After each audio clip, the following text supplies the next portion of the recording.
Ang mga bataa, walay kahadlok sa ginikanan anang bataa. Yano na lamang ang pagbunal, yano na lamang ang pagsampalong, yano lamang ang pagdapat ngadto sa ubang tawo. Timan mga batanon, kanang inyong gibuhat karon inyo ra pud nagmahayan pohon. Ang giingon sa panultihon 17 25 ang anak kabuang-buang maghatag lang og kag-ul sa iyang amahan og hilabihang kasakit ngadto sa iyang inahan. So kaning mga bataa ba, wala gid sila ganahuna-huna kung unsay samputan anang ilang gibuhat. Yano na lamang ang pagdagmal, yano na lamang ang pagbuhat og dili maayo. Wala sila kabalo nga ang kanang ilang gibuhat dili maayo. Timan-i ninyo mga kabataan, kung unsa man ang inyong gibuhat karon anihon pud na ninyo puhon.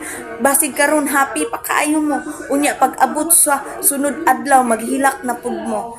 Do mga ginikanan atong bantayan atong mga anak no kay basig ginabuli na sila sa ilang eskwelahan o ginabuli ba na sila ngadto sa ilang mga barkada o bisan pa man no mga ginikanan bantayi ang inyong mga anak basin mauna pud na sila nang bully. Kinahanglan pud mga ginikanan ato yung susihon kung unsa nay nahitabo sa atong mga anak kay basin pa moabot sa panahon nga maghatag lang nagkaguol ang inyong mga anak. Mo nang ingon diri ang pulong sa Ginoo no nga ang anak kabuang-buang maghatag lang og kaguol sa iyang amahan.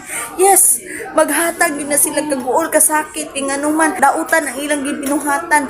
Wala sila kahadlok sa Ginoo, yano na lamang ang pagdagmal ngadto sa uban. Grabe ni mga bataan no.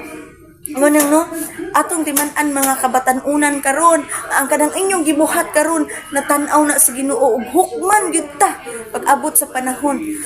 Diri sa panultihon 90:26 ang anak ka magdagdaog sa iyang amahan ug magpahingilin sa iyang inahan usa ka tawong tampalasan ug nagdalag kaulawan.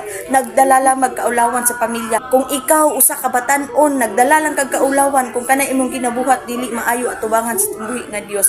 Munang timan-i nga hukman ka pag abot sa panahon kung karon happy ka sa pagbuhat nimo og dili maayo sa pagbuhat nimo og pambuli ngadto sa uban timan-i mo abot ang panahon nga ikaw maghilak usab.